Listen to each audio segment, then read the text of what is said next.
Hey everyone, welcome back to Speak English Channel. I'm Emily. And I'm Paul. We're so happy you're here with us today. Paul, I was just thinking about language learning and how some small words can make a really big difference.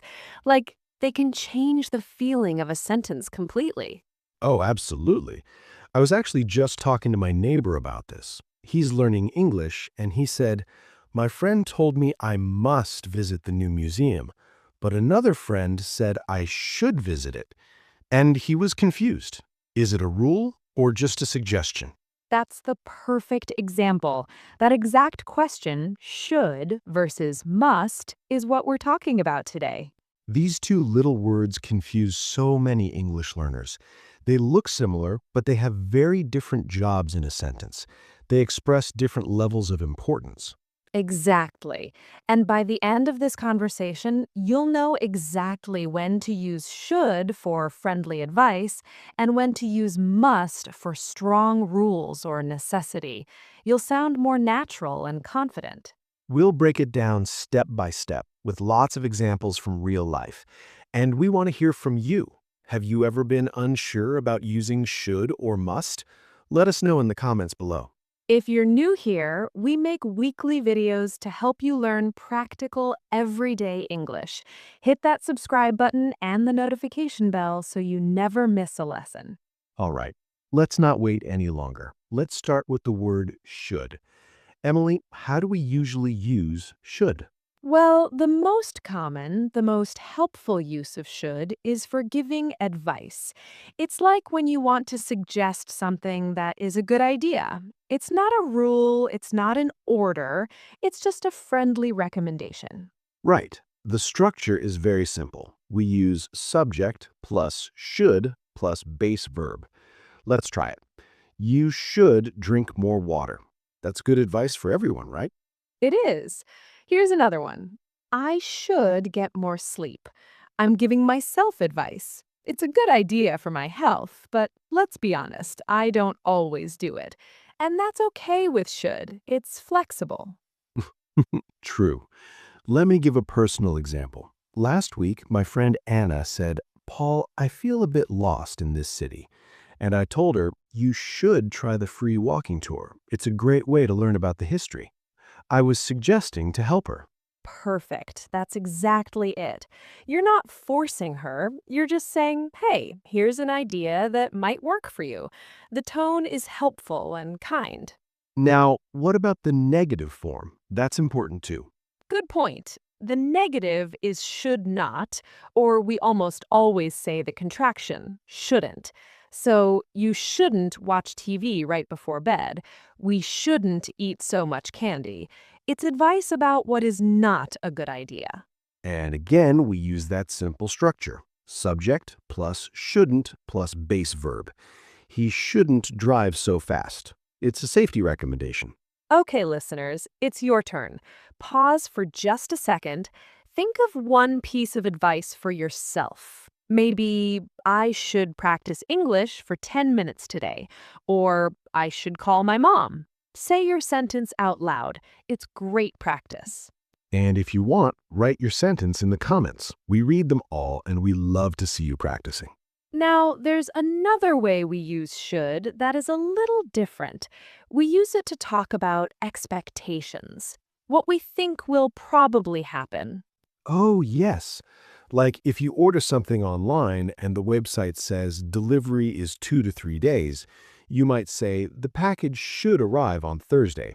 You're not giving the package advice, you're saying you expect it based on the information you have. Exactly. Another example, the meeting should be short today, or Sarah should be here soon, she left 20 minutes ago. We're predicting what is normal or likely.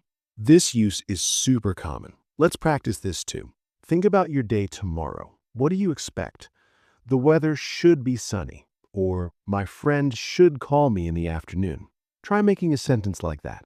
So, to review should, use it for friendly advice and for talking about what we expect to happen. The feeling is soft, helpful, and flexible. Got it. Now let's talk about must. This word is much stronger. It really is. Must is for obligation, necessity, and strong rules. It's for things that are required. The structure is the same, subject plus must plus base verb, but the meaning has much more force. A clear example is laws. You must stop at a red light. That's not a suggestion. It's the law. You have to do it. Or rules at work. Employees must wear a safety helmet in this area. It's not optional, it's for protection and it's required. It can also be for a very strong personal necessity, like, I must remember to buy milk on the way home or we won't have any for breakfast. There's a real consequence if I forget.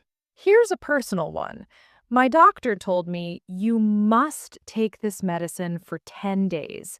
She didn't say should, she said must because it's very important for my health. Right, so the tone with must is serious, authoritative, or urgent. Now, here's something interesting. In everyday casual conversation, native speakers often use have to instead of must. That's true. I have to finish this report sounds a bit more natural in daily talk than I must finish this report. Must can sound a bit formal sometimes, but we absolutely use it for clear rules and for emphasis. And the negative must not or mustn't is very strong. It means something is prohibited. You must not smoke here. It's forbidden. Visitors must not feed the animals. It's against the rules. Let's practice must. Think of a rule at your school, your office, or in your home. Students must raise their hand to speak. You must be quiet in the library. Say a rule using must. Great. Now let's put them side by side. This is where the big difference becomes clear. Imagine you're talking to a friend who is studying. If you say, you should study for the test, it means it's a good idea. I recommend it. But if you say you must study for the test, it means it is necessary. If you don't, you will probably fail. Big difference in feeling.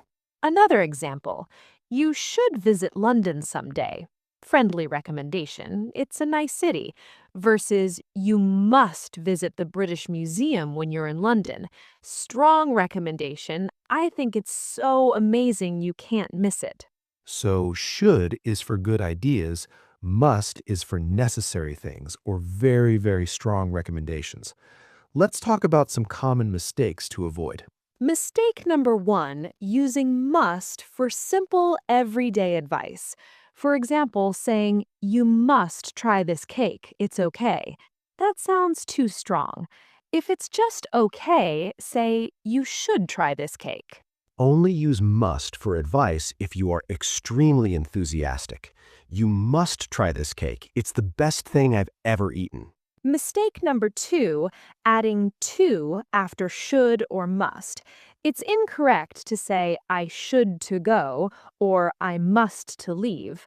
The correct form is always I should go, I must leave. No to. Mistake number 3, and this is a big one, confusing must not with don't have to. They are totally different. Yes, must not means it is forbidden. You must not park here. It's illegal. Don't have to means it is not necessary, but it is allowed. You don't have to park here. You can park here or you can park somewhere else. It's your choice. That's a crucial difference. Must not equals prohibited. Don't have to equals optional. Okay, everyone, it's practice time.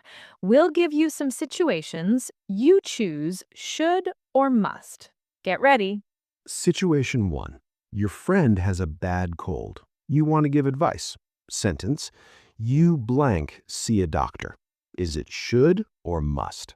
I would say you should see a doctor. It's good, strong advice. But if I were really, really worried, I might say you must see a doctor. This sounds serious. But normally, should is perfect for advising a friend. Good. Situation 2. It's a rule at the swimming pool. All children blank be with an adult. Should or must? That's a rule for safety, so all children must be with an adult. It's a requirement. Correct. Situation 3. You're recommending a movie you liked. Sentence, you blank watch that new comedy film. It's funny. Should or must? Hmm. If I just thought it was funny, I'd say you should watch it. If I thought it was the funniest movie of the year and everyone needs to see it, I'd say you must watch it. So it depends on how strong my recommendation is. Exactly. Context is key. Situation 4. Talking about a plane's arrival time. His flight blank land at 5 p.m. according to the schedule. Should or must? That's an expectation based on a schedule, so his flight should land at 5 p.m. We don't use must here because we can't control the flight. Perfect. You're getting it. Let's do one more. Situation 5. A very important reminder to yourself. I blank not forget to pay the rent tomorrow. Should or must? That's a strong personal obligation with a bad consequence if I forget. So I must not forget to pay the rent tomorrow. Very strong necessity. Excellent. How'd you do, everyone? Let us know in the comments. Let's do a quick final recap.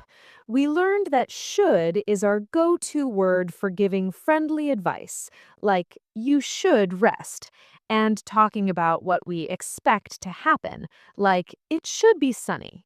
And we learned that must is for strong obligations, rules, and necessities, like you must have a ticket to enter.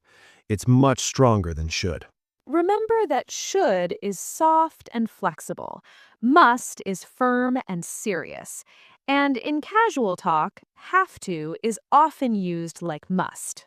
The best way to learn is to use these words. Try to think in English today. Give yourself some advice with should. Think of a rule with must. You are doing an amazing job. Learning these small differences is a huge step towards speaking English naturally. If this video was helpful, please give it a thumbs up. It really supports our channel and helps other learners find us. Share your practice sentences from today in the comments below. We read every single one and we love to connect with you. And if you haven't already, subscribe to Speak English channel. We post new lessons every week to help boost your English confidence. Thanks for learning with us today. Remember, every bit of practice counts. Keep going. Bye for now. See you next time.